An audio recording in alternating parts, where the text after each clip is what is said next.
کأنک تراہ فإن لم تکن تراہ فإنہ یراک۔ تم اللہ کے لیے جد و جہد کرو، محنت کرو، عمل کرو، اس یقین کے ساتھ گویا کہ تم اللہ کو دیکھ رہے ہو، اور اگر اللہ تمہیں نہیں دیکھ رہا ہے تو اگر تم اللہ کو نہیں دیکھ رہے ہو تو اللہ تو تمہیں دیکھ رہا ہے۔ یہاں تعمل للہ آ گیا، اور یہ تعمل للہ بالکل جہاد کے درجے میں نص پہنچ گیا۔ وجاہدوا باموالہم وانفسہم فی سبیل اللہ، اللہ کے لیے محنت، اللہ کے لیے جد و جہد، اللہ کے لیے بھاگ دوڑ، اللہ کے لیے مشقت، اللہ کے راستے میں اپنے آپ کو تھکانا، درماندہ کر دینا۔ ان تعمل للہ کأنک تراہ وإن لم تکن تراہ فإنہ یراک۔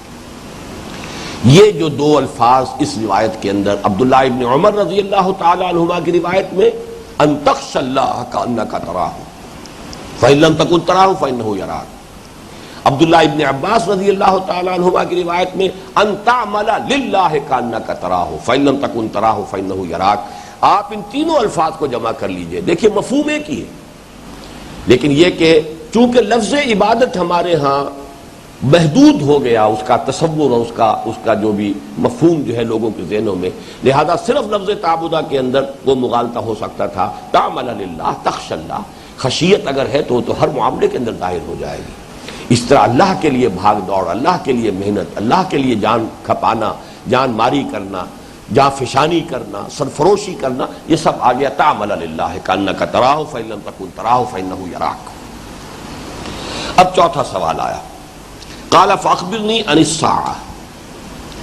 چوتھا سوال کیا مجھے بتائیے قیامت کے بارے میں۔ قال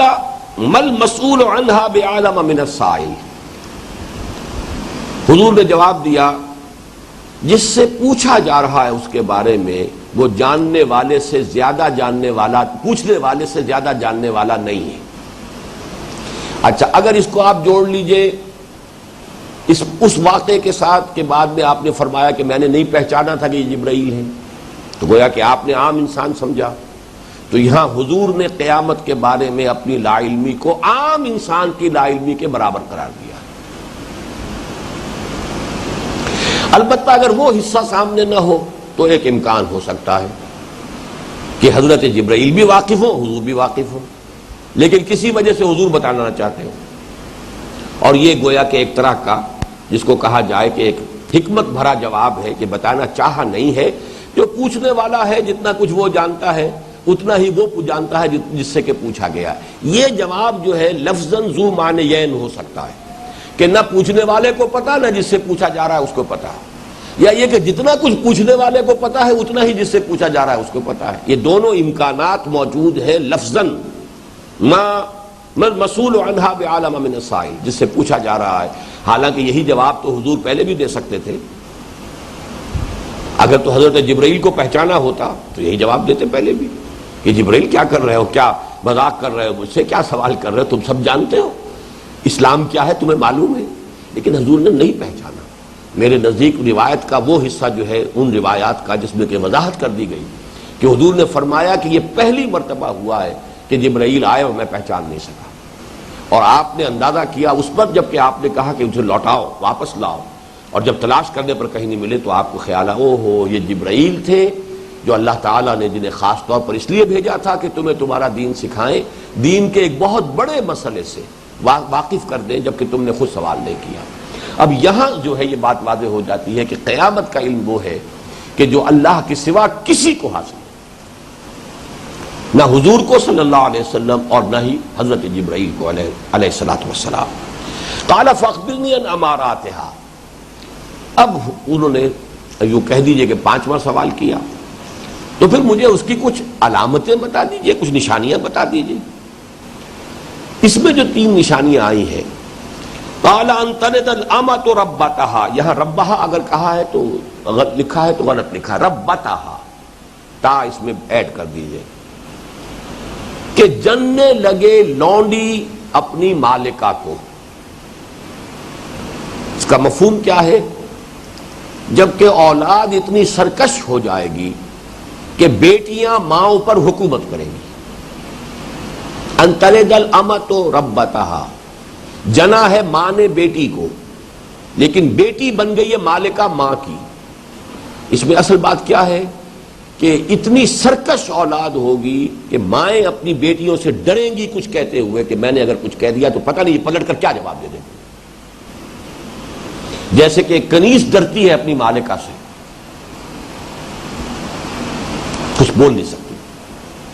اسی طریقے سے مائیں جو ہے خائف رہیں گی بیٹیوں سے۔ اب اولاد میں جیسا کہ آپ کو معلوم ہے کہ سرکشی کا کوئی اندیشہ اگر ہو سکتا تھا تو بیٹوں میں ہوتا تھا، بیٹیوں میں سرکشی کا کوئی سوال نہیں۔ گویا کہ انقلاب حال یہ ہو جائے گا، اس درجے ہو جائے گا، اولادیں اتنی سرکش ہو جائیں گی کہ بیٹیاں جو ہیں وہ ماؤں کی حاکمہ بن جائیں گی، ان کی مالکائیں بن جائیں گی، جیسے کہ لونڈیاں ہوتی ہیں، مائیں جو ہیں وہ اپنی بیٹیوں کے ساتھ اس طرح کا رویہ اختیار کرنے پر مجبور ہوں گی جیسے کہ لونڈیاں اپنی مالکاؤں کے ساتھ کریں۔ ان تلد الامۃ، اما لونڈی، ربتہا اپنی مالکہ، وان تری الحفاۃ العراۃ العالۃ رعاء الشاء یتطاولون فی البنیان، اور جب تم دیکھو گے کہ وہ رعاء الشاء جو بکریوں کے چرانے والے تھے اور جو مفلوق الحال تھے، ننگے پیر اور ننگے بدن، حفاۃ العراۃ العالۃ نہایت مفلوق الحال، ان کو دیکھو گے یتطاولون فی البنیان کہ وہ عمارتوں کی بلندی میں ایک دوسرے سے مقابلہ کریں گے، طول سے۔ یتطاولون، تطاول باب تفاعل آ گیا، بلندی میں مقابلہ کرنا، تقابل جو ہے باب تفاعل کے اندر تقابل آتا ہے، ایک دوسرے سے مقابلہ کرنا، آگے بڑھنا۔ یتطاولون فی البنیان، عمارتوں کی بلندی کے اندر ایک دوسرے کا مقابلہ کریں۔ یہ نقشہ آپ کو اپنی آنکھوں سے نظر آ جائے گا جو آج سے 50 برس پہلے نظر نہیں آ سکتا تھا، ویری ریسنٹ، 50 کیا میں سمجھتا ہوں 30 برس پہلے بھی نظر نہ آ سکتا۔ آپ دبئی میں جا کے دیکھ لیجئے، ابوظہبی میں جا کے دیکھ لیجئے، اب تو مکے کے اندر دیکھ لیجئے، مدینے میں دیکھ لیجئے، عمارتوں کی بلندی۔ اور ابوظہبی میں میں نے اپنی آنکھوں سے دیکھا ہے ایسی عمارت کہ جو یہاں اگر ہو ہمارے پاس تو اس شخص کو بہت بڑا جو ہے وہ لینڈ لارڈ سمجھا جائے،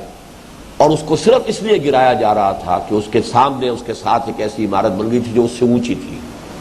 ساری عمارت گرا کر پھر اثر نو اس سے بلندتر عمارت بنانے کے لیے۔ اور وہاں تو آپ کو معلوم ہے کہ نہ فرنیچر پھر اس میں سے نکالتے ہیں، نہ ایئر کنڈیشنر نکالتے ہیں، اس لیے کہ ان چیزوں کے نکالنے پر جو مزدوری صرف ہوتی ہے وہ ان کی قیمت سے بڑھ کر ہوتی ہے، لیبر چارجز اتنے،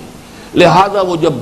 عمارتوں کو گراتے ہیں تو ایئر کنڈیشنر اور سارے فرنیچر اور ان کا سارا ساز و سامان اس کے ساتھ ہی ڈمپ ہوتا ہے اور اس ملبے کا حصہ بن جاتا ہے، اور صرف اس لیے کہ ایک عمارت چونکہ نسبتاً زیادہ اونچی بن گئی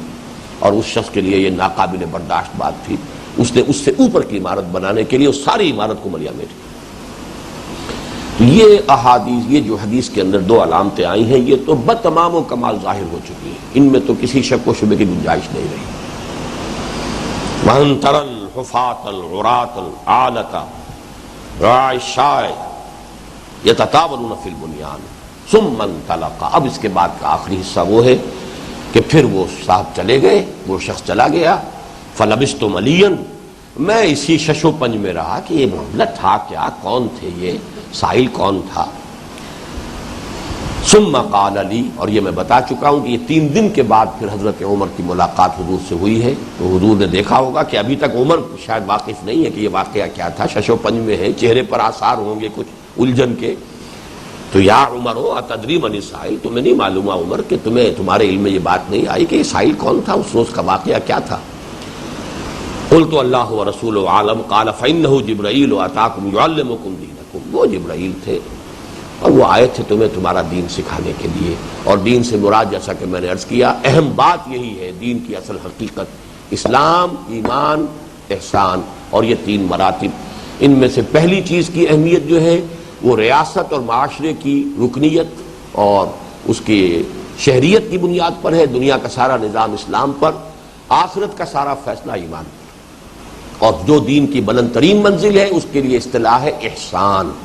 اور اس میں ان تعبد اللہ کانک تراہ فإن لم تکن تراہ فإنہ یراک، ان تعمل للہ کانک تراہ فإن لم تکن تراہ فإنہ یراک، ان تخشى اللہ کانک تراہ فإن لم تکن تراہ فإنہ یراک۔ یہ کیفیت جو ہے یہ دین کی آخری منزل ہے، اور یہ اصل میں بلند ترین اونچائی جو ہے، جتنا اونچا درخت ہوگا اتنی نیچی جڑ جو ہے گہری ہونی چاہیے۔ ایمان جتنا گہرا ہوتا جائے گا